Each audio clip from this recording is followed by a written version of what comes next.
he's done exactly what he needed to do to become more relevant than he's ever been and to become, a bigger star than he's ever been. And that's why he's in this position to begin with. I think that this is probably the biggest match that Matt has had, maybe ever. It's about to get Gabby AF. We about to get Gabby AF, Gabby AF. We about to get Gabby AF, Gabby AF. Hello, everyone. Welcome back to another episode of Gabby AF. And I have a two-time guest that I had to bring back. He's one of many, not many, that have been on more than once on Gabby AF. But nice. It is the King of New York, self-proclaimed King of New York right now. Chris Jericho, welcome back to Gabby AF.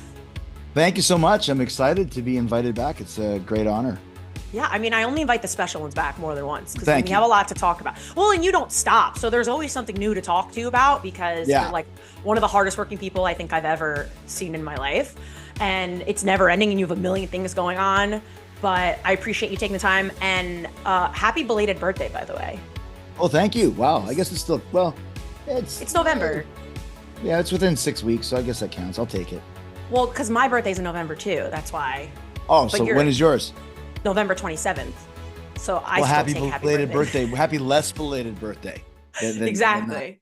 Thank you. You're a Scorpio though, right? I am. Yeah. I'm sad.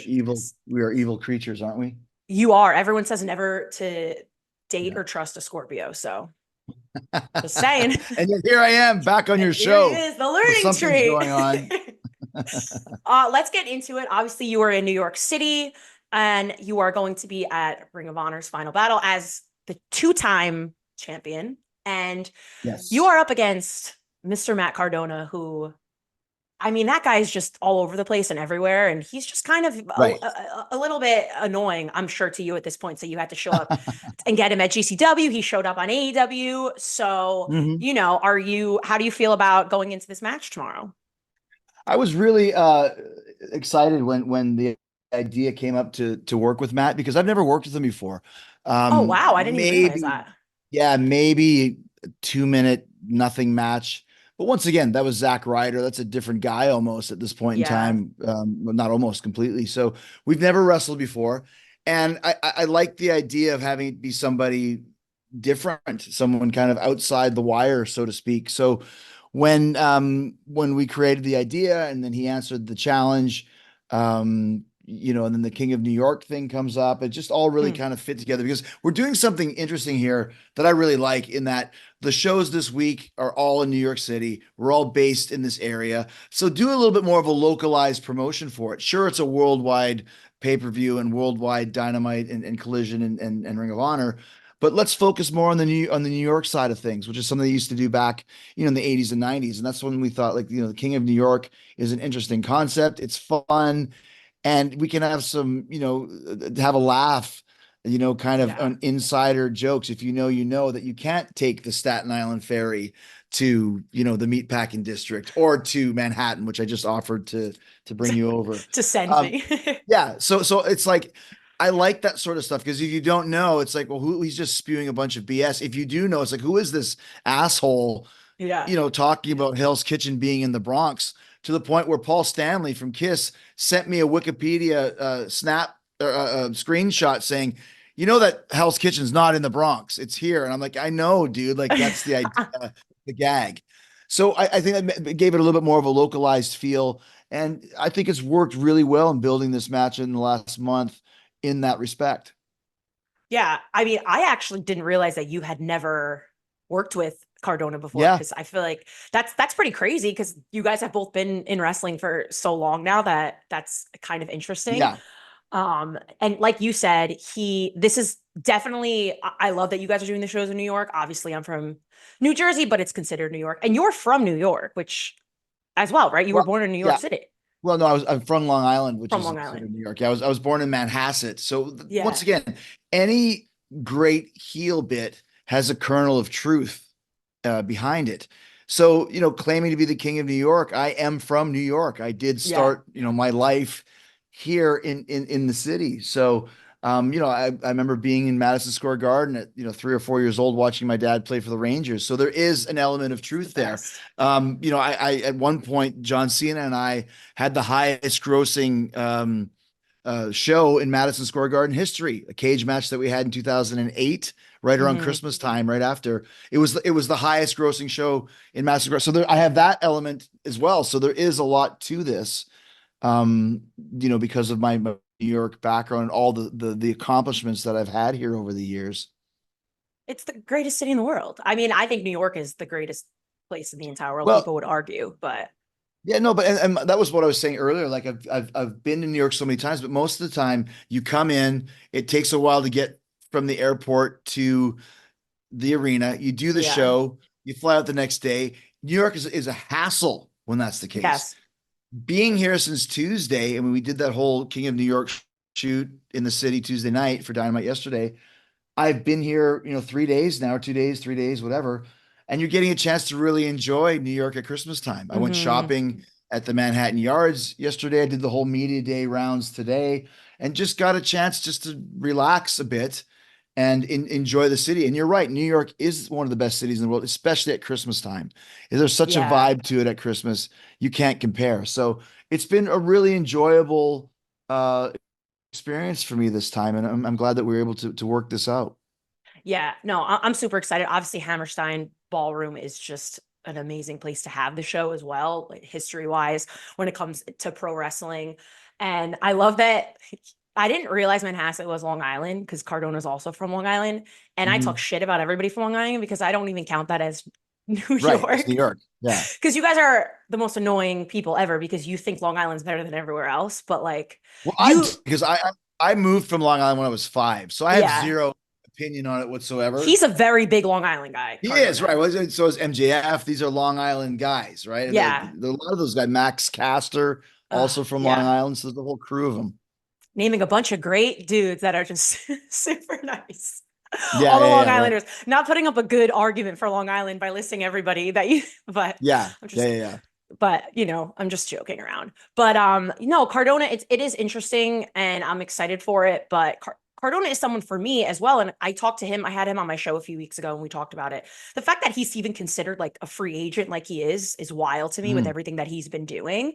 Is he someone, obviously you have your match and hopefully maybe the feud continues. We don't know. You've shown up in GCW. He's showed up in AEW. Is that someone you do think that if AEW were to sign or if he were to go, like he would be such an asset to that company?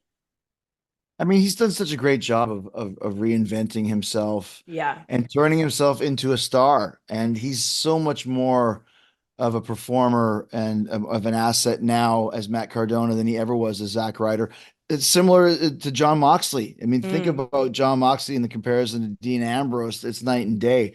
So of course he would be an asset. And I think he's done a great job since he showed up in AEW. And we've done a lot of stuff on Ring of Honor, which that's another thing I really like about this. We put a lot of focus on Ring of Honor. Yes. I think it's the most focus that Ring of Honor's had on it since Tony put it up for streaming. So, I was skating around Rockefeller Center with the Ring of Honor Championship on my shoulder a couple nights ago with, people wondering what the hell I was doing. But I mean, that's the type of focus and spotlight that you want to do for this. So Matt has done a great job. He had a great match with Brian Keith. He said some great promos, some great babyface promos, great reactions because he was a surprise.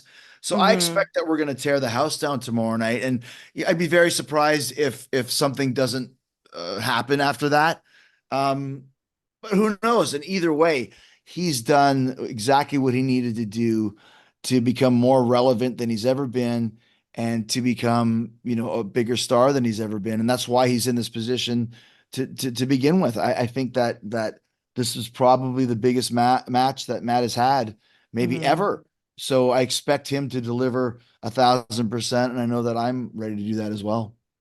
Yeah, I love that you were talking about Ring of Honor because I think so many people unfortunately sleep on how good Ring of Honor is because it's really good. Like you have such incredible talents. I think Athena does an amazing job. Obviously now, you're working in Ring of Honor, but I think it's one of those platforms because AEW has such a big roster that you can do and kick ass on, because Ring of Honor is such a good show and the storylines are good. The wrestling is awesome. So I kind of like that there's the doors that swing both ways for people both in AEW and Ring of Honor to like let the world see what they can do. And it's really awesome that there's so much eyes on Ring of Honor, because more people should be watching it if they're not. Well, I mean, we have such a big roster Yeah. that good that Ring of Honor exists to give some people, like you mentioned, Athena, or right now Dustin and Sammy, or the Righteous, or Billy Red Starks, Velvet. Red Velvet. Yeah, they don't get a chance to be featured a lot on Dynamite. So put them on Ring of Honor so they're getting the exposure slowly but surely. They're getting the reps, which you need slowly but surely.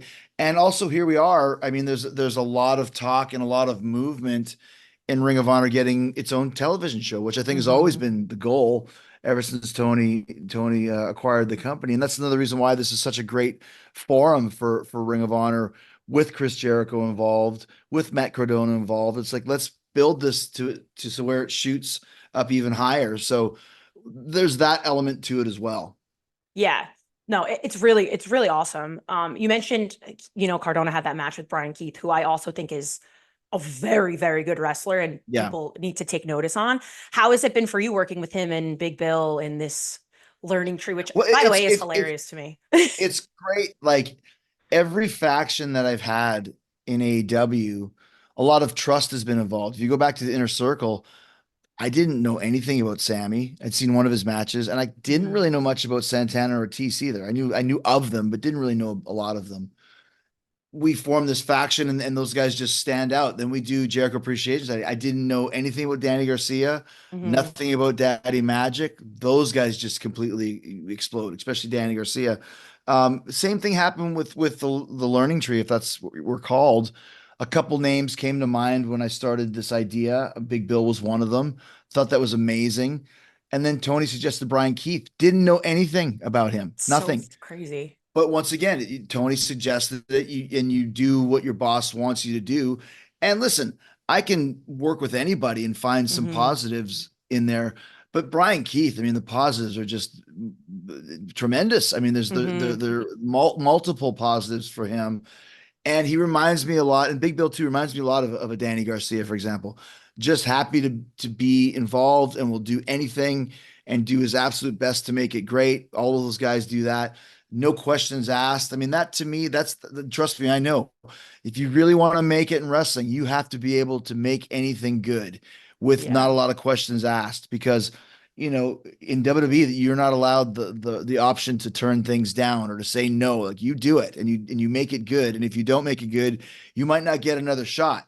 So that's something that all those guys are learning. And I try and, work with them on that, on just the concept of how to get to the next level in wrestling. And, a lot of people will, the bag on Jericho, the Jericho Vortex and all that stuff. We made a joke out of it now, but it's really ridiculous and preposterous to even think that, because if my only goal and desire was just to crush anybody I worked with, I wouldn't really have anybody to work with, and I wouldn't be over and I wouldn't be doing anything of merit, because all of my stuff would suck. We're working together to build stars for the future and to create cool storylines, and to make sure that people continue to enjoy our show or come to see our show if they haven't in the past. And that's kind of always been my mission here in AEW. Yeah. I mean, I've kind of said from the beginning, you are like the pillar of AEW, in my opinion, of someone who you just listed like 3 factions you've been in. You've just listed so many people that you've helped catapult them to a different level in their career, in my opinion.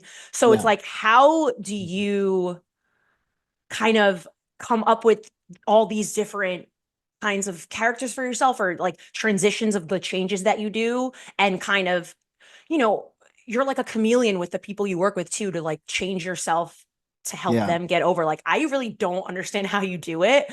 Does it just come to you like naturally? Is it something you have to really think about? And like, how do you even do that?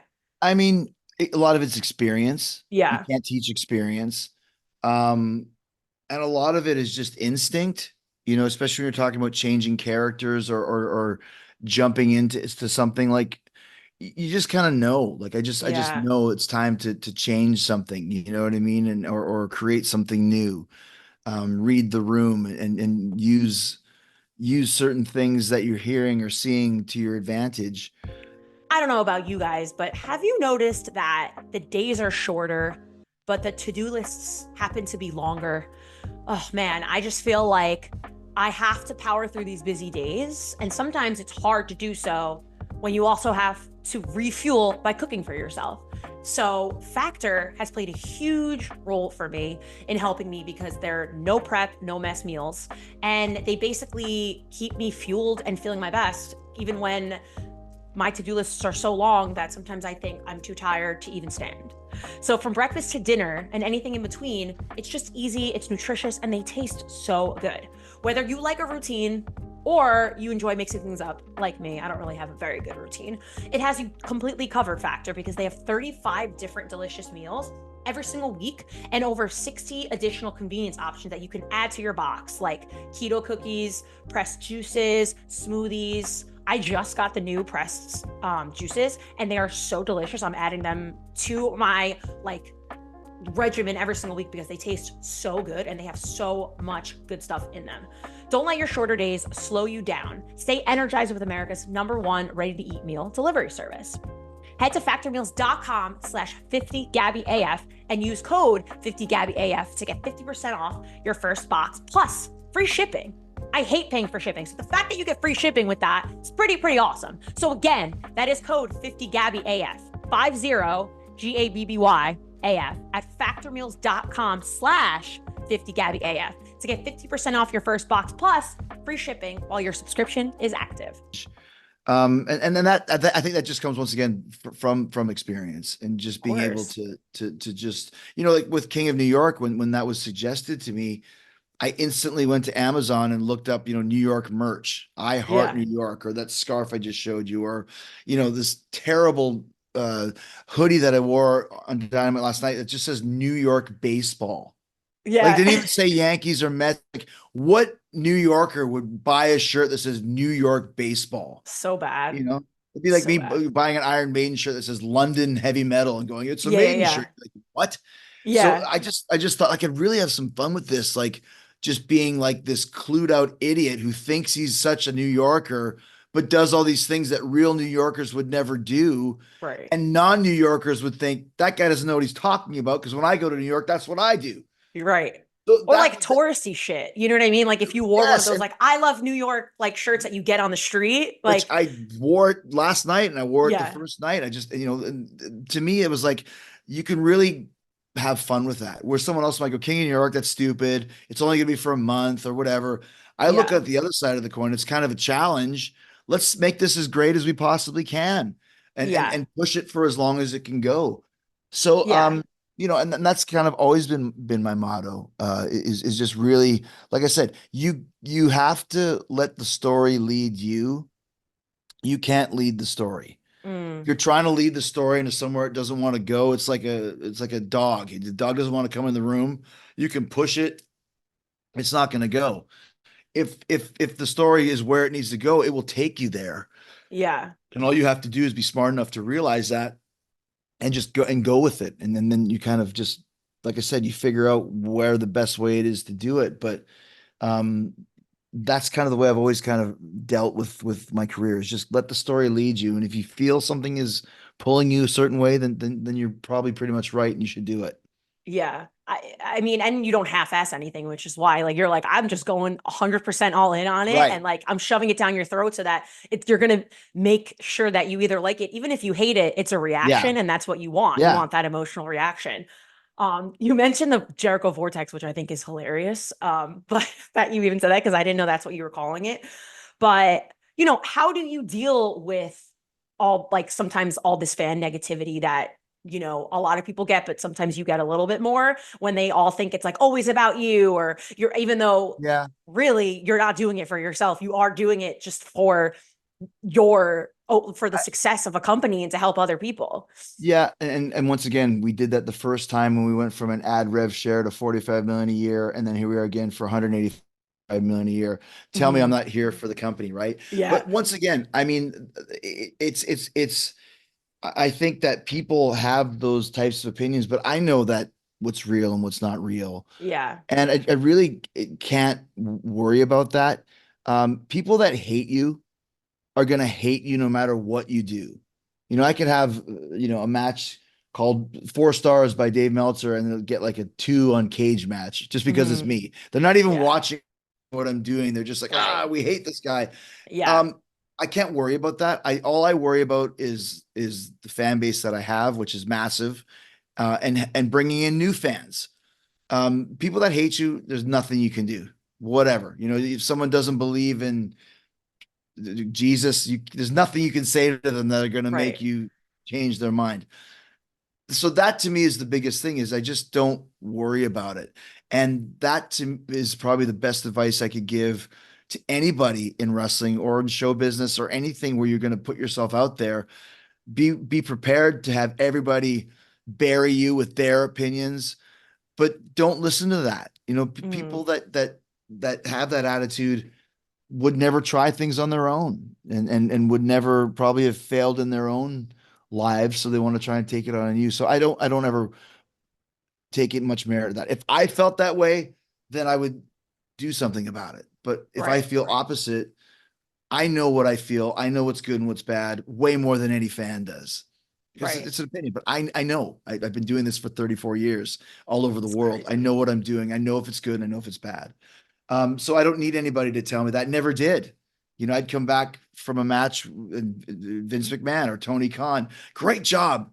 If I think it sucked, I'm glad the boss liked it because that's all that matters anyways. Right. And other side of the coin, that match wasn't great. I was like, I think it was pretty good. So I'm happy or I'm not happy, but that's the only person that can make me feel a certain way is what I feel inside. Yeah. And I mean, it's clearly working for you because, like you said, your fan base is massive. Well, and what were you going to say? I was just, I never listened to anybody anyways. If I would have Yeah. listened to people, I never would have gotten to wrestling in the first place because they told me I was too small and I'd never make it, That's and so so funny. why would I listen to somebody now 3 decades later that thinks they know better than I do, so, Yeah. so I never had that issue ever in my career. That's wild that somebody said that to you. All the time. Really? Well, keep in mind, 1990, Yeah. everyone with Hulk Hogan was the template for wrestling. 6'8", they said, Right. 300 pounds, 24-inch pythons, all that stuff. What is a 5'11", 190-pound kid going to do? Nowadays, 5'11", 190 is big for wrestling, Right. And everyone is different shapes and sizes now. You have everybody size doesn't matter all over the place. Yeah, it doesn't matter at all, which it is crazy how far it's come since that time. I wanted to start like a series for myself of just watching wrestling at that time because, like, this about me. I'm a newer fan, so like sitting down and watching that because I don't think I would know how to even react. I'd be like, what is happening? It's so different now. I think here's what you would notice right away. You would notice that the matches aren't as good, but you would notice that the crowds are going fucking bananas. Yeah. Which then tells me that the matches are great because what's the most important thing is having the crowd go crazy. So whether that means you do nothing but, a rake to the back or whatever, but the crowd is going crazy, well, then mission accomplished. Yeah. If you're doing, what someone might consider to be a 5-star match today, but the crowd is dead, then to me, that's not a good match. Right. So, it depends on what you're looking for. But if you watch those 80s WWF matches, you'll notice just how batshit crazy the crowd is from nothing. And you'll be saying, man, I wish that it could be that way this time now. I know. Like, isn't it wild, Chris? Like, I only know you from AEW. Like, I don't know. Like, it's like you've lived all these lives, I feel like, because your career is so long. Your career is older than I am, which is crazy. Like, not to, but no, it's true. It's a wild thing. And like, when I say that to a lot of people, it's the same thing with like Sting. And, like I watched him only currently. So it's like, it's crazy because I am one of those newer fans you talk about that I got into it in this day and time. But like, I brought a lot of my friends into like watching it and like they sit and they're emotionally attached to so many different wrestlers, and it's fun to see because that's all you need. It doesn't matter if you're the best wrestler in the world, but like if you get someone who gives a shit about what you're doing, and if you win or lose, and the emotion of it is like what I've learned is how But people that's what attach wrestling to it. is. That's what Yes. wrestling's always been. You know, Yeah. it's always been about character, charisma, stories, and hooking the audience. And if you can hook the audience, they'll always be interested in what you're doing. Yeah. That's all that wrestling is. And whichever way you can do that, if you can do it with a shooting star press, awesome. If you could do it with a promo, awesome. If you could do it with a look, whatever it is that's going to, engage those crowds, that's the most important and only important thing about the business.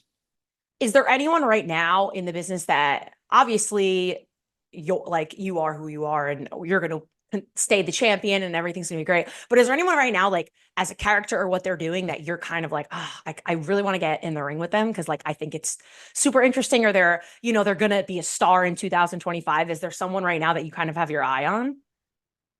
I mean, there's been quite a few, and just it takes years. Like I was Yeah. just thinking when I worked with Orange Cassidy a couple months ago, comparison to when I worked with him 4 years ago, he's a Right. different guy, Mm-hmm. growing and learning and getting better. I mean, Mox was like that too, and there's quite. Let me just think about who's even. I mean, Danny Garcia, perfect example of a guy Yeah. that just came out of basically nowhere, and thinking this guy has no personality. I don't even know what this guy's going to do. And then suddenly now he's starting to get it. I Yeah. think I might have wrestled one or two tags against Danny, but never had a single match with him. Oh, Um, interesting. Yet never. I mean, a guy like Kyle Fletcher is got the world at his feet. Takeshita, I think, is only scratching the surface of how good he's going to be. Um, there's quite a few of those types of guys. I think Hangman and Swerve have done a lot of great stuff. I Mm-hmm. still don't think they're half of what they're going to be.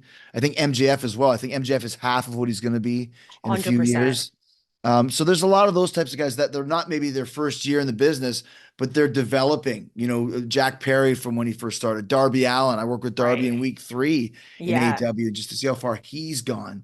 So that to me, it's an ongoing process. And a guy like Nick Wayne, I don't even know anything about Nick Wayne. Obviously, we see him on the show and all this sort of thing, but when he finally starts to break out, you know, I think you're going to see a whole new world of that guy as well. I mean, look at Chris Jericho in '96 when I first came to WCW to now. It's like you wouldn't even think it's like what's inside that guy that's going to lead to this.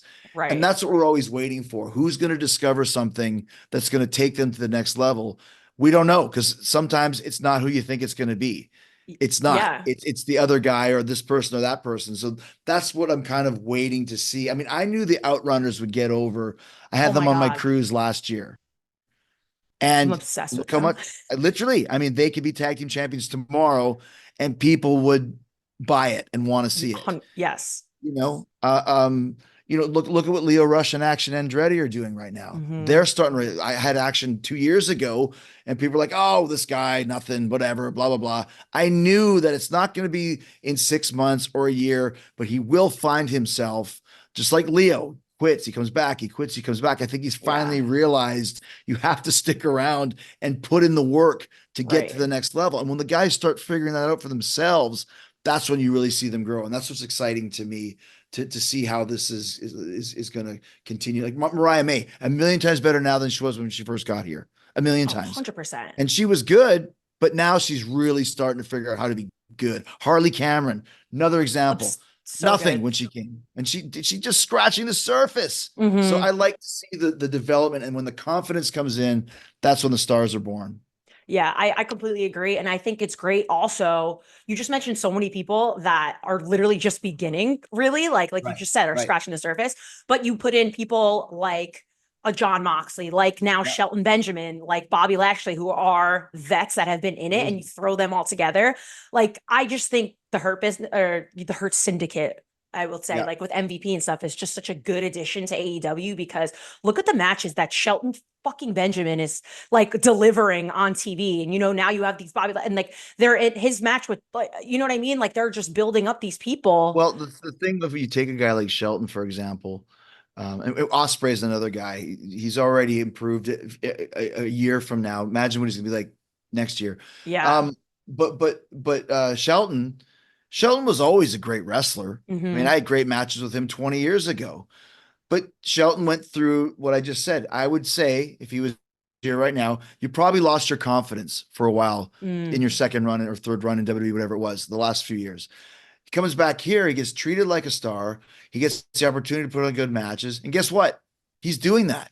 When you Hmm. give guys an opportunity, when they have the ability, they get the confidence. Excuse me, and look what happens. And Shelton's a great example of that. MVP too. MVP wasn't doing anything in WWE of merit. I love the Hurt Business. Then nothing happened for a while. Right.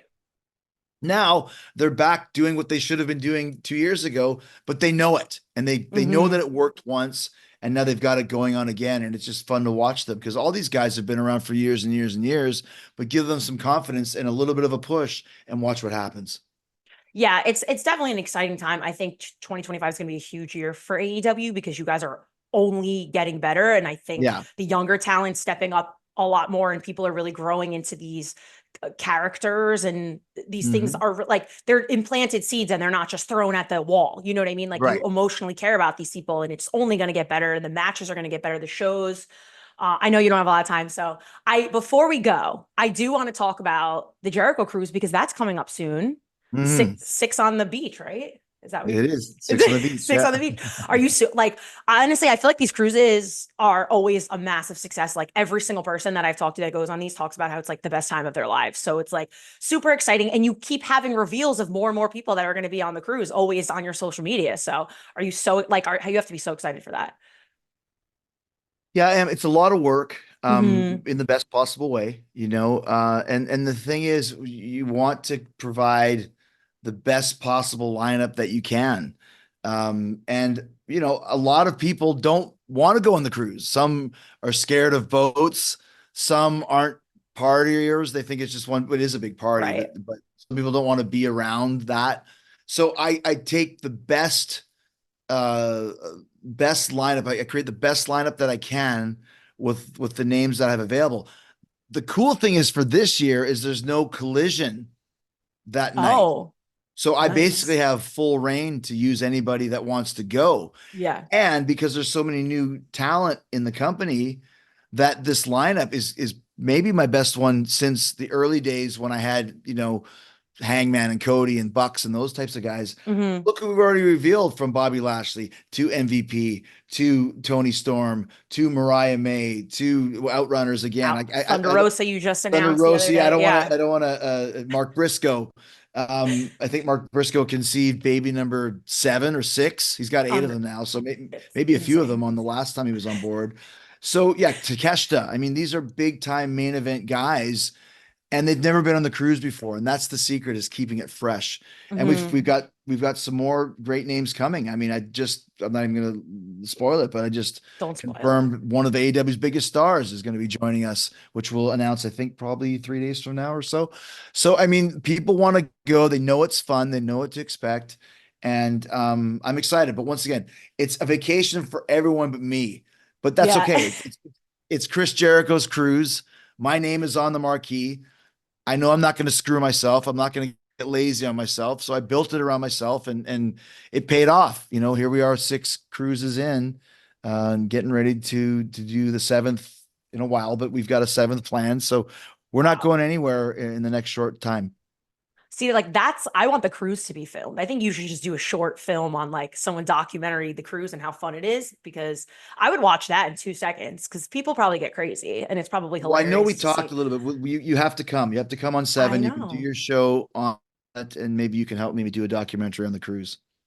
Oh, I could, yeah, I'll do it. I need a job, so I'll do that for sure. Let me know when 7 is. Just kidding. And you're still busy with Fozzy, of course, and you do your podcast, Yeah. which is also awesome. I see everything on social media. So people don't realize how I like you are one of the hardest working people ever. You do a million things, but it pays off because you are Well, massively and the thing, successful. and things, Gabby, I enjoy it. That's the most important. Yeah, Enjoy doing this. And people ask me, do you still enjoy wrestling or still enjoy Fozzy or podcast? If I didn't enjoy it, I wouldn't do it. And right. that's, to me, is the number one thing. And there's been other jobs that I've turned down, haven't taken because I'm not interested in it. I don't need another job, that's for sure. So Right. if something comes up that I feel is interesting and that I want to give 1,000% to, and I think I can make it work, then I'll do it. If not, I'm happy just doing all of these other things that I do instead.